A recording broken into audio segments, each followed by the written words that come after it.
네, 안녕하세요. 멘탈이 전부다의 철영입니다. 네, 4월이 본격적으로 후반으로 접어드는 가운데 새로운 한 주가 시작되었습니다. 첫날 시장 분위기는 나쁘지 않았는데요. 미국 증시는 지난주 조정에 대한 반향으로 저가 매수세가 들어오며 나스닥이 1% 넘게 오르는 등 3대 지수가 모두 강세였고, 암호화폐 시장도 반감기 이후 첫 주간을 맞이한 비트코인 위주로 강세가 나오면서 전체적으로 상승했습니다. 일단 시장을 짓누르고 있던 양대 요인 중 하나인 지정학적 리스크가 가라앉는 분위기로 흐르면서 시장에도 활기가 돌아오고 있습니다. 유가는 리스크 증가 당시와 비교하여 현저하게 낮아지고 있습니다. 이렇게 되면 에너지 가격 상승에 대한 불안도 어느 정도 잠재울 수 있죠. 여러모로 도움이 됩니다. 또한 지정학적 리스크가 여지없이 단기적 충격밖에 주지 못하는 노이즈란 사실을 다시 한번 확인할 수 있습니다. 이런 노이즈에 흔들려 소중한 자산을 헐값에 팔아버린다면 말이 안 되겠죠? 하지만 단기성 노이즈인 중동 분쟁보다 시장에 훨씬 더 큰 영향을 발휘하고 있는 게 다름 아닌 금리 이슈인데요.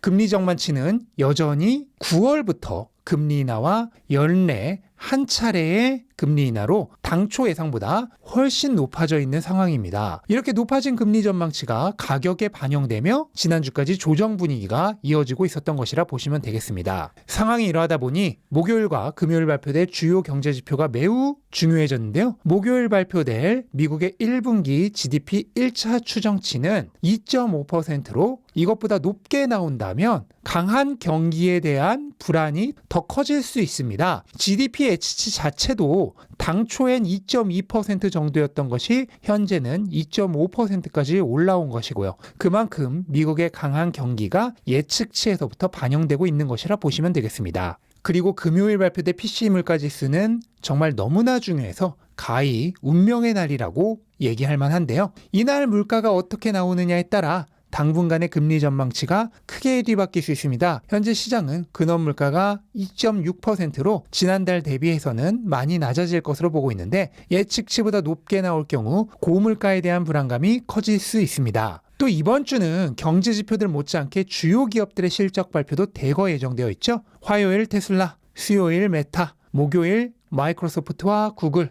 거기에 이어 주요 반도체 기업들과 시장 투심을 좌우할 수 있는 기타 주요 기업들의 실적 발표도 예정되어 있습니다. 이들의 실적 여하에 따라서 투심이 크게 좌우될 수 있죠. 시장은 이미 판매량 부진이 확인된 테슬라를 제외하고는 나머지 매그니피센트 7 기업을 포함한 대부분의 주요 기업들이 전년 동기 대비 높은 실적 상승을 할 것으로 예상하고 있는데요. 현재 성장률이 떨어지고 있는 애플과 테슬라를 제외한 나머지 빅5, 마이크로소프트, 엔비디아, 구글, 아마존, 메타의 올 1분기 수익 성장률은 전년 대비 무려 64%에 달할 것으로 추정하고 있습니다. 물론 이렇게 높은 수익 성장을 기대하며 가격은 이미 올해 초부터 많이 상승해 있기 때문에 수익 성장률은 어느 정도 가격에 반영이 되어 있다고 보고, 이번 분기 실적보다 중요한 것은 앞으로의 가이던스가 되겠죠.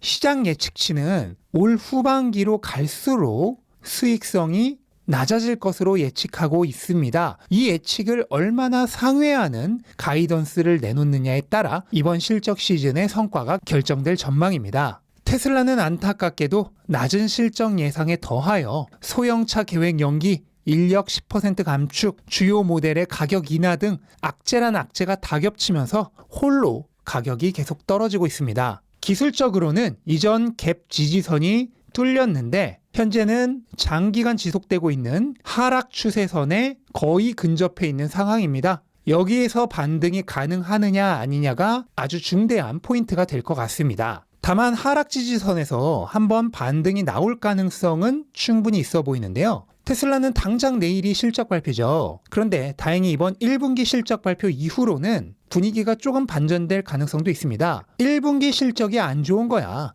이미 전년 대비 8.5% 하락한 판매량이 발표된 상황이라서 가격에 이미 반영이 되어 있죠. 시장은 현재 전년 동기 대비 약 42% 하락한 주당 0.5달러의 EPS를 예상하고 있습니다. 하지만 이번 1분기 실적을 바닥으로 하여 향후 실적의 반등이 예상되고 있고 또 8월에는 로보택시 프로젝트 발표가 예정되어 있어 이에 대한 기대감이 더해지며 2분기에는 가격이 반등할 여지가 충분히 있습니다. 하지만 이 반등이 장기간 이어지기는 어려울 것으로 예상하고 있는데요. 2분기에 약 43만 대 정도 판매가 예상되고 있는데 이것은 전년 동기에 46만 6천 대와 비교해서 약 8% 정도 판매량이 감소한 수치입니다. 그렇게 되면 2024년 1분기에 마이너스 8.5% 판매량 감소한 거에 이어 테슬라 역사상 최초의 2개 분기 연속 판매량 감소가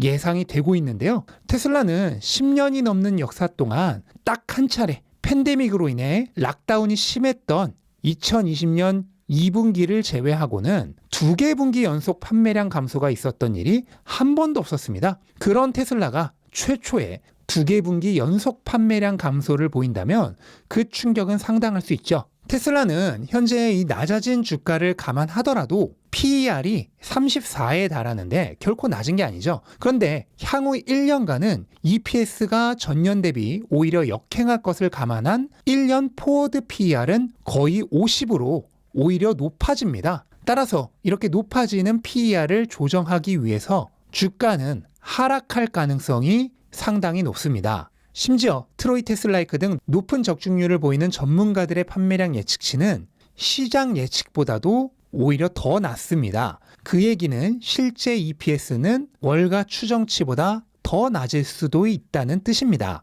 따라서 테슬라 주가가 살아나기 위해선 연기되었던 소형차 프로젝트를 빠르게 되살려 진행하는 것과 동시에 8월에 있을 로보택시 프로젝트 공개가 모두의 예상을 뛰어넘을 정도로 인상적이어야 할 필요가 있겠습니다. 다만 과거 배터리데이나 AI데이 때처럼 테슬라의 프로젝트 발표는 대부분 당장의 이익이 되는 발표보다는 중장기적인 혁신에 포커스를 맞춘 발표가 되는 경우가 대부분이었기 때문에 오히려 발표 이후에 뉴스에 팔아라가 나오며 주가에는 부정적인 경우가 더 많았죠. 로보택시 역시 기술적 문제를 뛰어넘어서 제도적인 문제가 존재하기 때문에 이번 발표에서 바로 비즈니스 모델을 설정할 수 있을 정도의 발표는 이뤄지지 않을 가능성이 높습니다. 그리고 비즈니스 모델이 없다면 밸류에이션도 불가능하기 때문에 여전히 주가에는 크게 도움이 되지 않을 가능성이 더 크다고 얘기할 수 있겠습니다. 결과적으로 제가 작년부터 계속해서 말씀드려 온 대로 테슬라 주가는 당분간은 어려운 시기가 계속될 가능성이 높겠고 자율주행과 로보택시, 휴머노이드 등 테슬라가 전기차 기업이 아닌 AI 기업으로 진화하는 것을 바라보는 초장기 테마로 투자를 해 나가야 하는 상황으로 파악이 됩니다. 비트코인은 반감기가 지나고 첫 주간을 맞이했습니다. 가격은 67,000달러 근처로 올라오면서 분위기가 나쁘지 않은데요.